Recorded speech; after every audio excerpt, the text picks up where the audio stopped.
Hey guys, what's up? It's me, Maru, back with another video, and today we are going to be talking about another concept that I like to use in building that helps me defend very well, and this concept pairs really well with isolation, as if you're really isolating a lot of your key defenses, you're going to lack DPS, and you're going to need some unreachable DPS, which is what we're talking about today, in order to make up for that lack of DPS that can just be queen charged, let's say. So okay,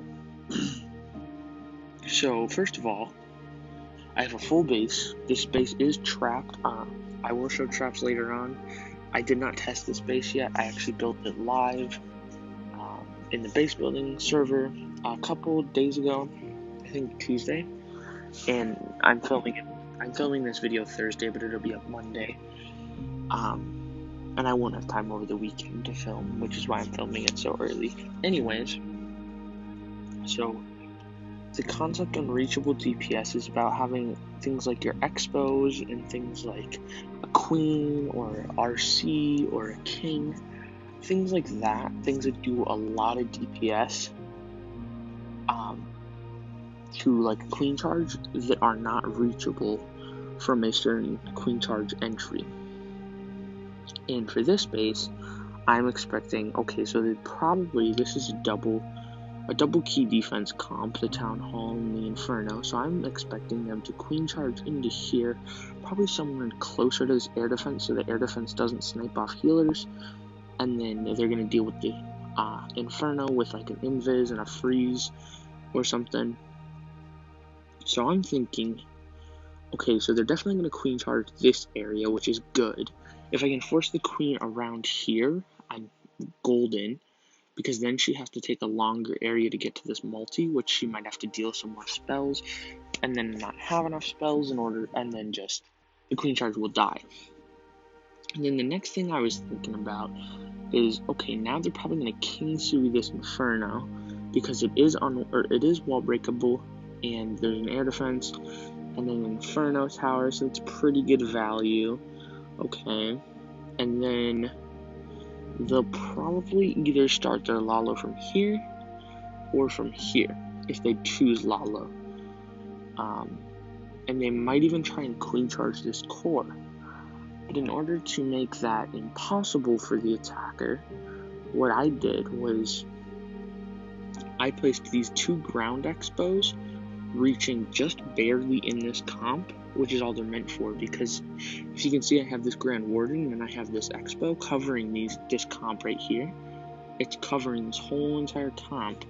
So then by adding these two expos that the queen cannot reach unless if she is in this scattershot compartment, it means that she can't reach it unless if they queen charge the core, and it's going to have constant DPS on the queen that's beating on her, and they're going to have to use constant spells.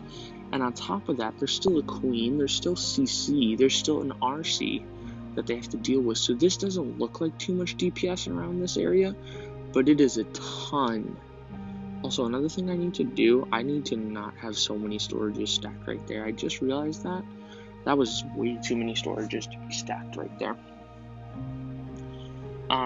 So now let's take a look at the traps. And my traps are a little bit all over the place, but I was kind of messing around with like a no-fly zone in case that they didn't King Sui this, but then I rotated the base and realized, okay, no, they're probably going to King Sui that. So this Tesla farm probably is not in a great place, but we will talk about that in a different episode. I'm just messing around with the no-fly zone in this, which will probably still work if I just move like this red air bomb over here and the NATO like right here, and then adjust this Tesla farm just to try and defend the King Sui a little better.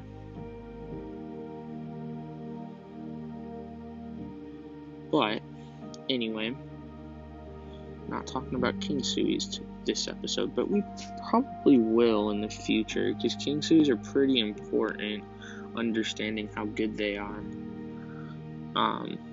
Anyway, like I was saying, okay, the traps, first of all, if they were going to do something like smash or anything, they would this is what the 5 Sams are for right here, is to kill off all the healers, except for this one. This one is to kill off a Coco Loon, because usually they warden after the Town Hall Tome. So this is just to kill off a Coco Loon, and if it hits a healer, it's just a bonus. And then these 4 are to kill off healers, and you'll notice they're leading into the core, which is how you defend Super Witches, because if you take away the Super Witches healers, they aren't as tanky, and then things like a back-end King, a back-end Expo, back-end Inferno, another back-end Expo, back-end Queen, back-end Eagle will all just destroy the Super Witches, and I have a lot of point defenses back-end as well.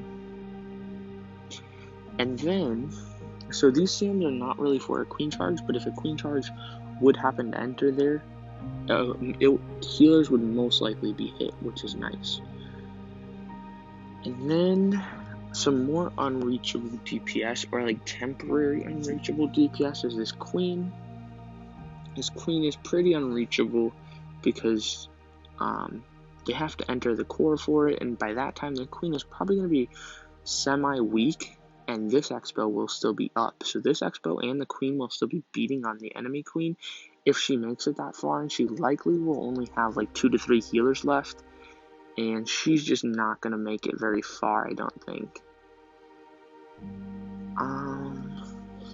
What else do I need to talk about in this base? I mean, yeah, that's kind of it for Unreachable DPS.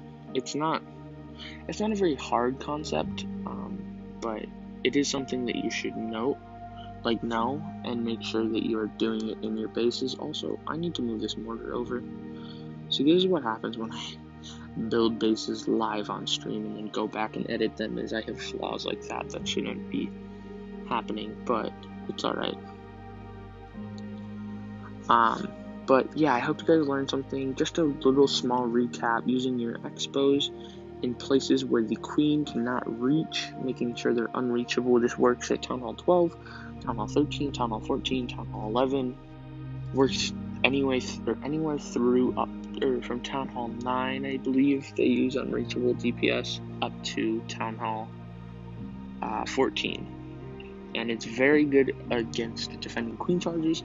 And something that you can do to kind of like bait a Queen Charge is notice that I don't have really any point defenses in my Town Hall comp. I have 2 around it, and then I have an Archer Tower and an Expo in it.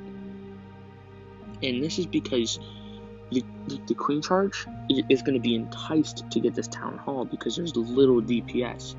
But then if you look at something like my Eagle, I have Queen, I have 3 Expos around it, so something like the Eagle is not going to be a very viable charge, even though it's probably more value. The Queen is just going to get destroyed. There's also a Sweeper, the CC that they have to deal with, a Scatter Shot. There's just way too much for the Queen Charge to deal with, whereas over here it looks really like light and fluffy, but in reality the Warden and the Expo are going to cause at least 1, maybe 2 rages, and then these will cause the rest of the rages, along with the CC will cause some freezes and poisons, and the single will cause a couple freezes or invisibility spells as well, leaving the attacker with low spells for the Rallo. Alright, I will see you guys in the next one. Peace.